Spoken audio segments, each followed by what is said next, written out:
It's the E-Commerce Minute, your daily dose of e-commerce, tech, and retail news with your hosts, Bart Mraz and John Suter. The E-Commerce Minute is a production of Sumo Heavy, a digital commerce consulting firm in Brooklyn, New York, and Philadelphia. Find us on the web at sumoheavy.com.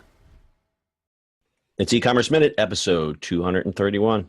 In today's episode, Hatchful is Shopify's digital branding assistant. If you're an entrepreneur, you're probably good at a few things. But unless you're a self-deluded maniac, you can't do all those things by yourself. One area many small businesses stumble at is their brand identity. Your product might be top-notch, but if your identity is third-rate, you won't get as many customers. Shopify is here to help with their app, Hatchful. Hatchful is a digital designer in the palm of your hands. It's a mobile app aimed to help business owners create a visual identity for their brand. The app allows you to create beautiful graphics for your business, even if you have no design skills, from the palm of your hand. Just tell Hatchful a little bit about your business, and it guides you through the design process with tailored recommendations. You can choose from hundreds of logo templates and color palettes, and you have full control over the design process. Once your logo is designed, you'll have access to assets to use for your online store, as well as your YouTube page, Facebook cover images, Instagram avatars, and more. Shopify designed the app using real designers. How about that? Teamed with software that guides you, the designer, through the process. Hatchful does the job to empower entrepreneurs with the ability to get their business started with a visual identity quickly. We see Hatchful as a product that helps create the visual identity for new businesses, says Ade Labinjo, the product lead for Hatchful. We're not looking to replace graphic designers, thank God. Our main goal is to show that humans plus machines equal incredible gains. The combo of the two will lead to much better results than just the machine doing it.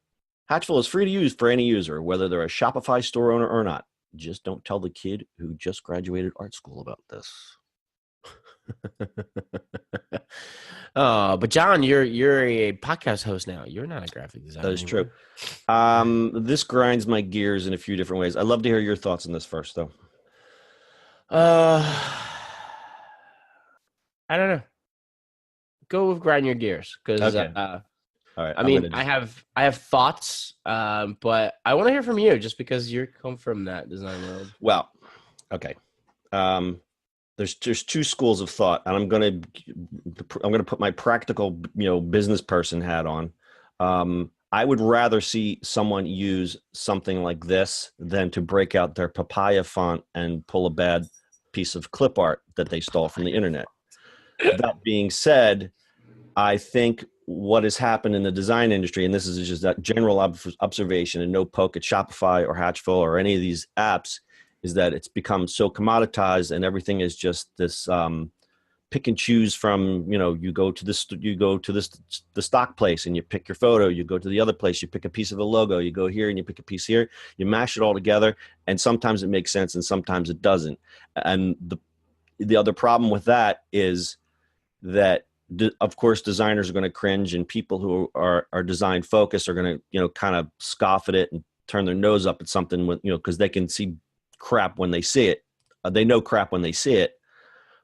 The other problem, the other concern that I have as a designer, as a creative person, is that there's a real dumbing down of design, and consumers are starting to not notice the difference and not know what is crap and what isn't. And I think something like Hatchful and the thing that Squarespace has, they have their little generator, and there's all kinds of generators out there that creates identities. It's really, as I'll say it again, it's really dumbing down design, and it comes down to dollars and cents. I know when I used to do branding, I would make a lot more money than I could probably get now for soliciting that kind of work. And it's really unfortunate, because a lot of people who are talented and like I just said, don't tell the kid who got out of art school. Like, I have kids coming to me all the time and say, "Oh, I just graduated art school. What should I do?" And I'd be like, "Start a podcast." I agree with you, but design is not the only one that happens to. You gotta remember, like, you can put a site together and an e-commerce site or whatever else without any skill whatsoever. Problem comes in is that, sure, you can use any one of these design things, and like you said, sometimes it just doesn't make sense. That's because most of these are made to do quick and just put it up there. It's not made to solve a problem, right?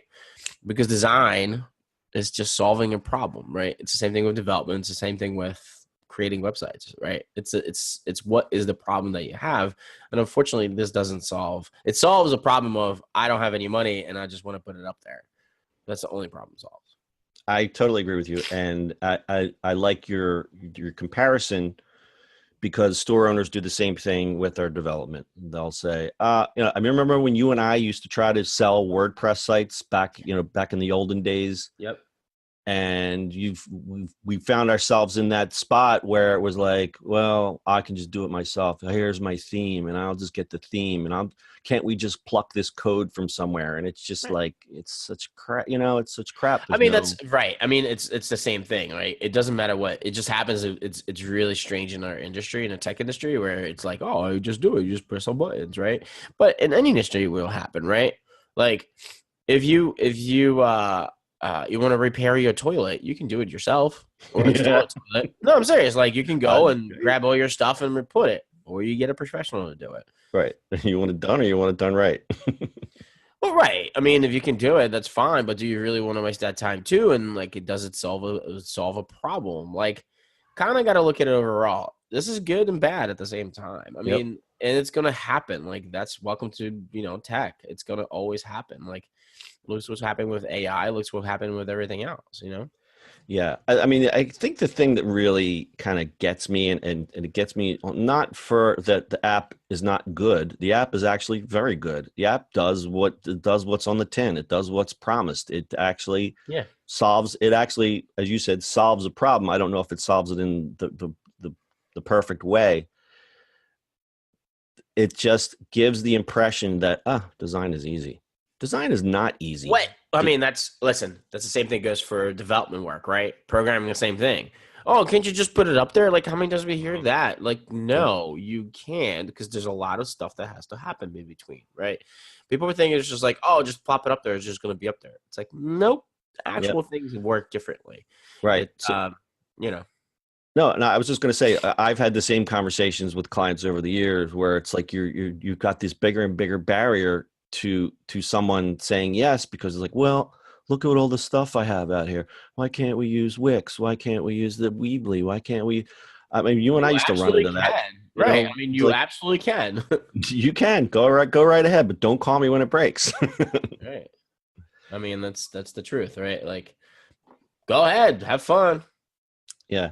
So not to bash Spotify. Why do I keep saying that?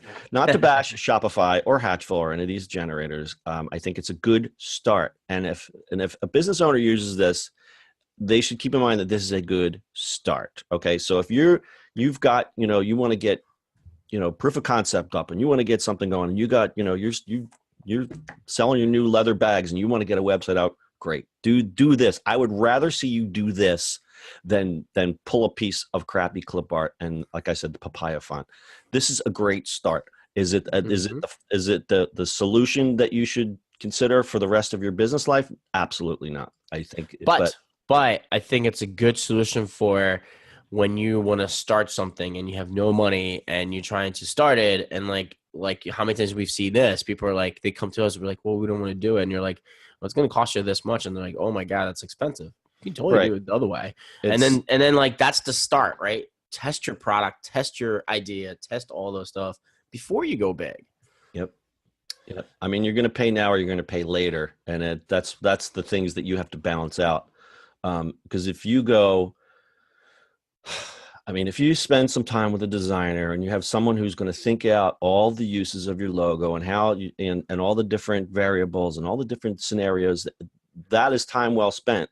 But if you just do it quick now, you're just going to wind up paying later. So again, it's the same thing with development, and all these apps are just a gateway, a bridgeway, a patch, something to get to where your true destination should be. Absolutely. I mean, you can listen, you can start something and you're going to spend all this money, all the stuff, and it never works.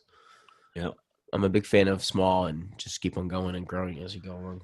Grow organically, grow the right way, and not just slapping. Exactly. I know we just went into a rant about a whole bunch of different things at the same time, but it all relates, though. I mean, I hope people listen to this and kind of understand where I'm coming from, because I've been in the design field for many years, and I've seen all the bullshit. And and I've dealt with so much like of this conversation that you have with clients, and now working with Sumo and seeing on the development side, just the things that people, the arguments that people try to make. And a lot of it is based on, oh, we can't afford it.